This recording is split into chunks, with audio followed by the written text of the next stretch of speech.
इस वक्त एक बड़ी जानकारी आ रही है। रूस से युद्ध की तैयारी में पोलैंड और फ्रंट लाइन पर तैनाती शुरू होने की खबर आ रही है। पोलैंड सीमा पर भेज रहा है टैंक और बेलारूस से टकराव की आशंका से इनकार नहीं किया जा सकता। साथ ही सुवाल्की कॉरिडोर पर सेना को बढ़ाया गया है।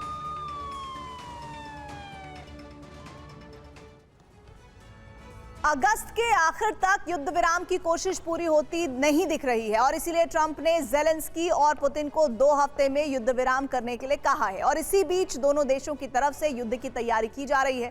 खास तौर पर बड़े स्तर पर मिसाइलों का प्रोडक्शन किया जा रहा है। यूक्रेन की मदद यूरोपीय देश कर रहे हैं। ब्रिटेन ने रूस पर हमले का ब्लूप्रिंट बनाया है, जबकि दूसरे देश लगातार बारूद की सप्लाई कर रहे हैं।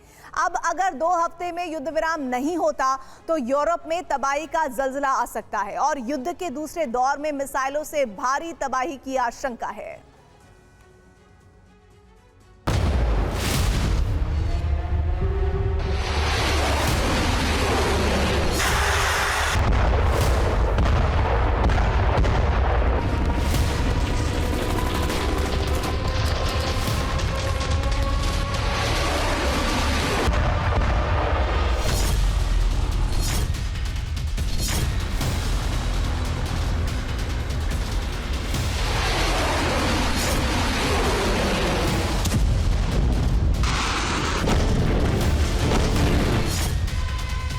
अब वार्ता नहीं, सीधा प्रहार होगा।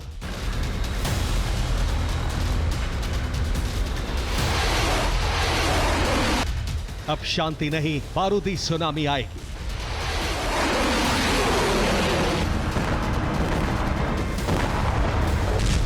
क्योंकि ज़ेलेंस्की और पुतिन दोनों की तरफ से साफ और सीधा संकेत मिल चुका है कि अगस्त के आखिर तक मुलाकात की कोई संभावना नहीं है।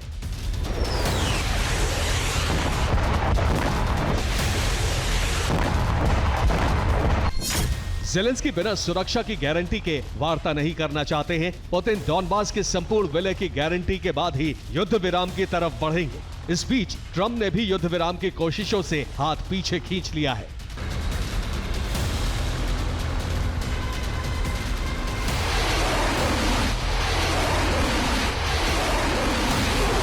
इस बीच यूरोपीय देशों का मंसूबा पूरा होता दिख रहा है, क्योंकि वो शुरुआत से ही पुतिन की शर्तों पर युद्ध विराम के लिए तैयार नहीं थे।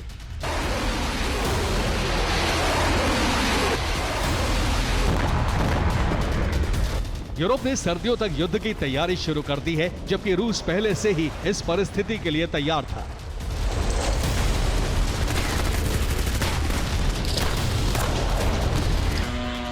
रूस ने हमले का ट्रेलर दिखा दिया है।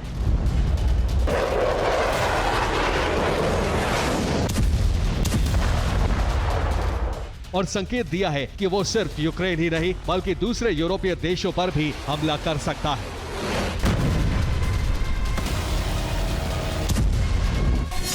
पोलैंड की सीमा में रूसी ड्रोन का विस्फोट हुआ, जो बेलारूस की तरफ से आया था। जिस जगह ड्रोन गिरा वहां से पोलैंड की राजधानी सिर्फ 80 किलोमीटर दूर थी। जबकि लिथुआनिया में भी रूसी ड्रोन दाखिल हुआ, जिसके बाद नेटो ने इमरजेंसी मीटिंग बुलाई और रूस को काउंटर करने के लिए प्लान बनाया गया।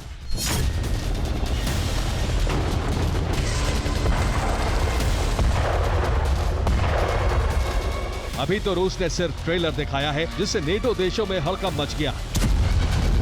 सोचिए, अगर रूस ने परमाणु हमले करने का प्लान बना लिया तो हालात क्या हो सकते हैं।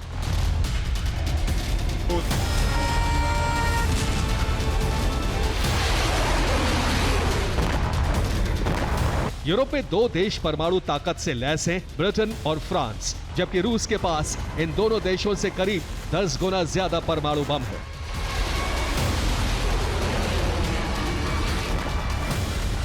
ऐसे में अगर ट्रंप पूरी तरह से नेटो से हाथ खींच लेते हैं तो यूरोप में भारी तबाही कोई नहीं रोक सकता।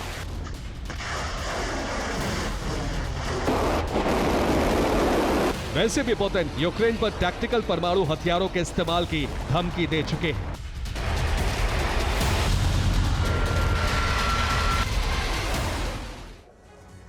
नेटो रूस के पास बेस बनाकर मिसाइलें तैनात कर सकता है। पहला बाल्टिक देश एस्टोनिया है, जिसकी सरहद रूस से लगती है। मॉस्को से उसकी दूरी 860 किलोमीटर है, जबकि दूसरे बाल्टिक देश की मॉस्को से दूरी 850 किलोमीटर है। इसी तरह तीसरे बाल्टिक देश लिथुआनिया में नेटो का बेस है, जिसकी मॉस्को से दूरी है 790 किलोमीटर।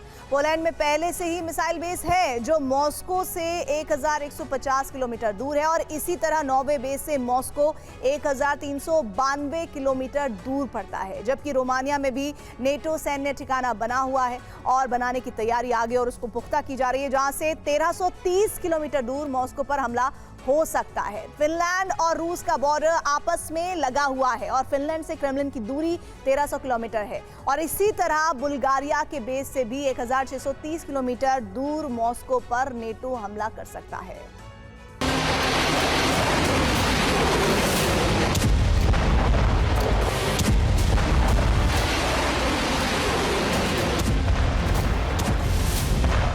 एक तरफ यूरोपीय देशों को हथियारों का प्रोडक्शन करने के लिए ईयू ने कहा है, दूसरी तरफ यूक्रेन ने भी फ्लेमिंगो मिसाइल का प्रोडक्शन बढ़ा दिया है।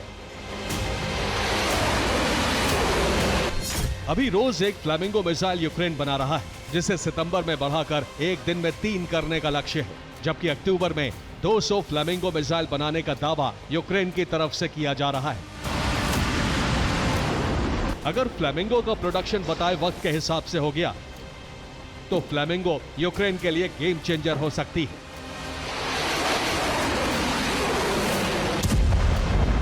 ठीक वैसे ही जैसे F-16 मिलने के बाद से यूक्रेन ने रूस में घुसकर तबाही मचाई थी।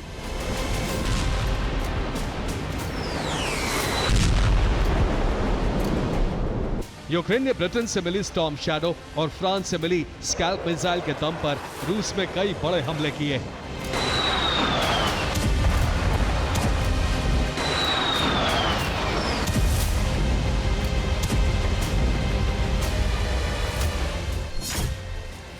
अब यूक्रेन फ्लेमिंगो मिसाइल की बड़ी खेप बना रहा है। शुरुआत में करीब 1000 मिसाइलें बनाई जा रही हैं, जिसमें ब्रिटेन यूक्रेन की मदद कर रहा है।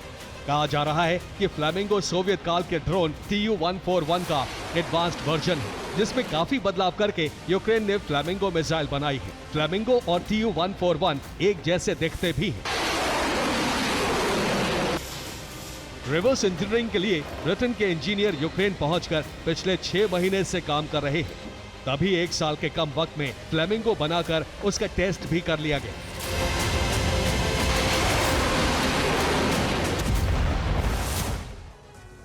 और रूस यूक्रेन में मिसाइल युद्ध होने की आशंका है। यूक्रेन 1000 फ्लेमिंगो मिसाइल बना रहा है, जबकि रूस ऑर्शनिक मिसाइल का प्रोडक्शन बढ़ा रहा है। यूक्रेन की फ्लेमिंगो एक सबसोनिक क्रूज मिसाइल है, जबकि रूस की ऑर्शनिक एक हाइपरसोनिक IRBM है। फ्लेमिंगो जमीन से लॉन्च की जाती है, जबकि ऑर्शनिक एक जगह से दूसरी जगह भी शिफ्ट की जा सकती है।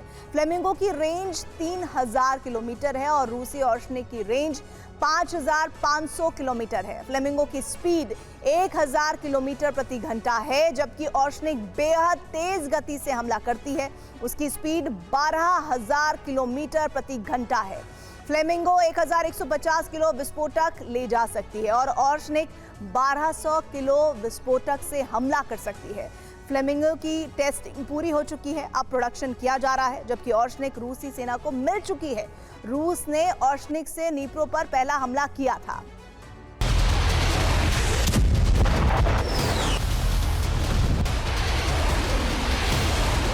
जमीनी जंग से ज्यादा हवाई हमले दूसरे दौर के युद्ध में हो सकते हैं।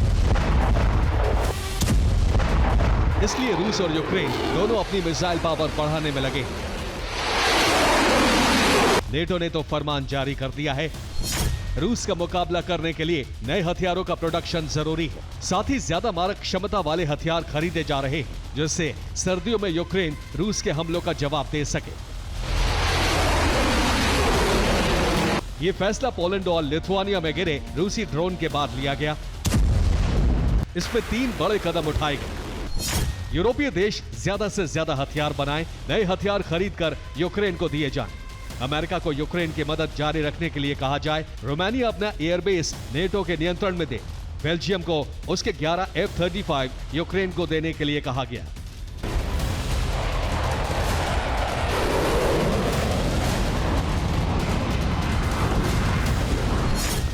जबकि नेटो खुद भी अपने सैन्य ठिकानों को वॉर रेडी कर रहा है। खासतौर से रूस के पास पड़ने वाले देशों को युद्ध के लिए तैयार रहने को कहा है।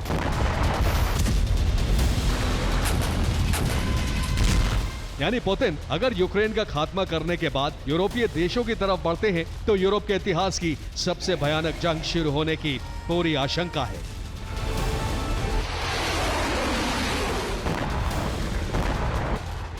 Bureau report, TV9 Bharatvarsh.